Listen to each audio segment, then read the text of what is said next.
Vamos lá, Thiago Valu, já de volta aqui após a zona mista e a entrevista coletiva. E para aquela análise que a gente faz dessa derrota do Cruzeiro, primeiro aí a gente tem que explicar sempre isso, né? Que a coletiva ali é um lugar onde você faz uma pergunta e o entrevistado responde o que ele quer e você tem uma pergunta, não é um debate, não é uma luta de boxe, não é nada como alguns aí gostariam que fosse, né? Então, só para ficar esse registro aí, e tô tranquilo aí com esses comentários aí que alguns fazem, mas ali você pergunta e quase nunca a sua pergunta vai ser respondida. Mas ainda pegando lá o gancho da entrevista coletiva do Seabra, não teve como ele falar da questão física, não teve como até abordar essa questão física dele, porque realmente o São Paulo veio com um time reserva, mas isso aí eu acho que deixou a situação a mesma coisa. Pode falar que os jogadores estavam descansados, querendo mostrar serviço, mas era o time reserva do São Paulo, né? E quando eu volto nesse tema, eu usei outras palavras, obviamente, na pergunta, e ele não quis responder, mas a insatisfação após a coletiva, ela estava na pergunta com outras palavras, obviamente, e isso faz parte do ser jornalista, né? Mas quando o Seabra, ele vai para a coletiva e ele exalta um time reserva do São Paulo, que não pensou no Cruzeiro, só pensou ontem, olha lá, talvez só pensou hoje aí, porque a turma estava de cabeça inchada, como eu disse. Então, não dá para tentar minimizar esse resultado do Cruzeiro depois de 2 semanas com um São Paulo reserva, que isso não tem como, não tem como. Não adianta, tem que chegar e assumir, o time foi mal, os treinamentos não surtiram efeitos, a gente teve aí o período de data FIFA para trabalhar e nada deu certo. O Cruzeiro fez um jogo muito ruim e o primeiro tempo foi ruim, o segundo tempo foi ruim, não arrumou nada. O Seabra, quando ele fala que voltou do intervalo, gente, a primeira chance do São Paulo já foi saiu a bola, o São Paulo já estava no ataque. Então, pensou em mudar, demorou a mexer, algumas coisas o Seabra ele vem fazendo e isso, obviamente, a gente não vai ser doido aqui de defender o indefensável, né? De tentar puxar algo positivo se não tem o algo positivo para puxar. E foi um Cruzeiro dominado do início ao fim. São Paulo, com o time reserva, criou as melhores oportunidades, o Cássio teve que trabalhar muito. E isso, você voltando depois de mais uma data FIFA, eu com sinceridade, essa aí, eu esperava alguma coisa diferente, porque o jogador descansou, com quem a gente conversou, não, a turma estava cansada mentalmente também, a sequência estava muito ruim, só que no meio dessa sequência ruim veio uma classificação diante da equipe do Boca Juniors, aí quebrou a sequência, os resultados ajudaram, você foi para a 5ª colocação, então era o melhor cenário do mundo para o Cruzeiro voltar e ter o desempenho que em alguns momentos já mostrou nessa temporada, né? Mas aconteceu exatamente o contrário, o Cruzeiro não conseguiu render, isso também precisa ser repassado aos jogadores, porque a responsabilidade ela precisa ser de todo mundo, mas claro, a partir de um momento em que uma outra coisa, era até uma outra pergunta que eu queria fazer para o Seabra. Além de não ter resultado, não está tendo desempenho, e está tendo queda em algumas coisas que a gente tinha de positivo nesse time. Hoje a defesa do Cruzeiro, ela está numa instabilidade absurda. Qualquer time está levando muito perigo ao gol do Cruzeiro. E isso já não aconteceu em vários jogos nessa temporada.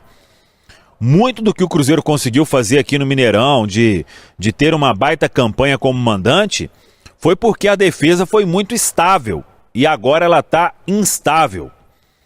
Então, para não dizer que pegou apenas um, o Atlético Goianiense criou bastante. E a gente falou que esse era um ponto que precisava de mudar, que precisava de passar uma outra impressão depois desse tempo todo para trabalhar. E não passou.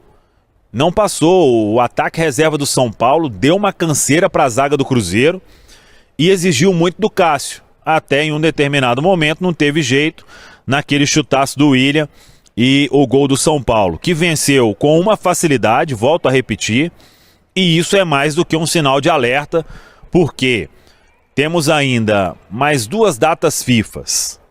A outra é só em outubro. Só que até lá tem um mata-mata de Copa Sul-Americana. E o que parece, pelo discurso de todo mundo, é: beleza, o Campeonato Brasileiro tá aqui, a gente tá ali, perto do G6, porque agora até saiu do G6, né, com esse resultado ruim em casa, e todo mundo apostando na Copa Sul-Americana. Só que não dá para vislumbrar essa facilidade absurda de que o Cruzeiro vai chegar e vai ganhar a Copa Sul-Americana.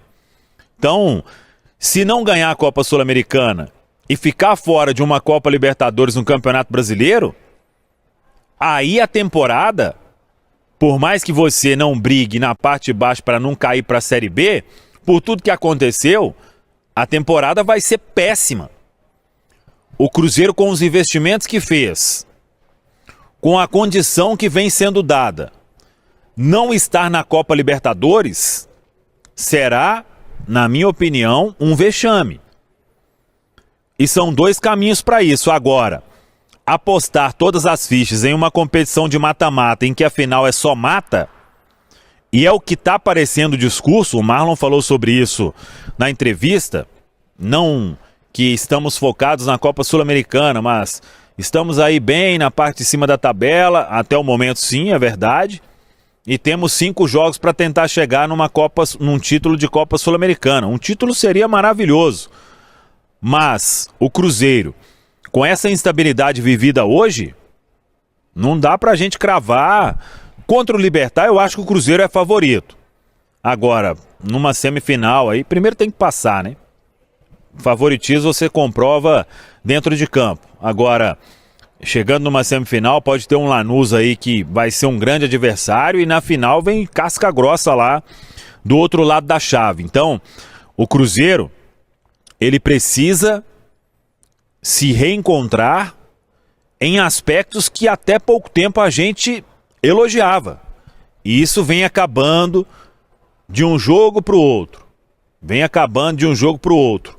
E uma semana, 2 semanas, melhor dizendo, de data FIFA, não foram suficientes para isso. Então, a diretoria já falou por várias vezes, o Alexandre Matos esteve aqui na Samuca TV falando sobre questão de cobrança, de avaliação do trabalho, e obviamente o Cruzeiro hoje ele se encontra em uma situação de pressão na temporada, em que a resposta ela precisa vir rapidamente, porque como o Caio disse há pouco, o Cruzeiro, se ele não tiver uma evolução, a temporada pode acabar antes do previsto. E se acabar antes do previsto, vai ser uma decepção enorme, porque, volto a afirmar, com esses investimentos, o Cruzeiro tem por obrigação ir para uma Copa Libertadores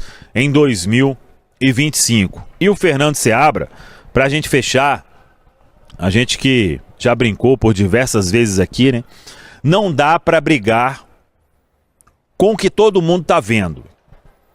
Até certo ponto, você pode falar isso e aquilo, meu time isso, meu time aquilo. Mas, quando a gente falou sobre desempenho, o Cruzeiro perdeu vários jogos e teve um desempenho ok. E nesses últimos jogos, tirando a vitória aí sobre o Atlético Goianiense, o desempenho também foi ruim, o Cruzeiro não teve o resultado e não teve o desempenho. E isso é um ponto que preocupa. E quando o Seabra vai para uma coletiva demonstrando tranquilidade, é o que menos o torcedor quer ver. É o que menos a gente quer ver. O Seabra precisa se indignar e assumir que ele é o responsável maior para o Cruzeiro jogar o que já jogou em alguns momentos desta temporada. Tem peças à disposição, por mais que alguns desfalques estejam acontecendo na equipe, mas as peças que o Cruzeiro tem, o time precisa jogar mais, e jogar mais mesmo, para não ficar toda a entrevista coletiva, e eu tinha falado isso lá no Barradão contra o Vitória, estádio Manuel Barradas. Todo adversário parece que é o melhor time do sonho de todo mundo, véio. É o São Paulo do Telê num jogo, é o Atlético Goianiense que... Qual o Atlético Goianiense que já foi aí brilhante? É o Vitória da época do Dida, todo time, véio. Ah, porque tinha isso, tinha aquilo, tinha linha de 5, tinha ganhar duelos. A gente sabe tudo do adversário, mas neutralizar isso tem conseguido muito pouco. E aí, claro, é o trabalho do Fernando Seabra que precisa acontecer, porque senão a temporada vai ficar mais complicada para todos nós a partir de agora. Valor?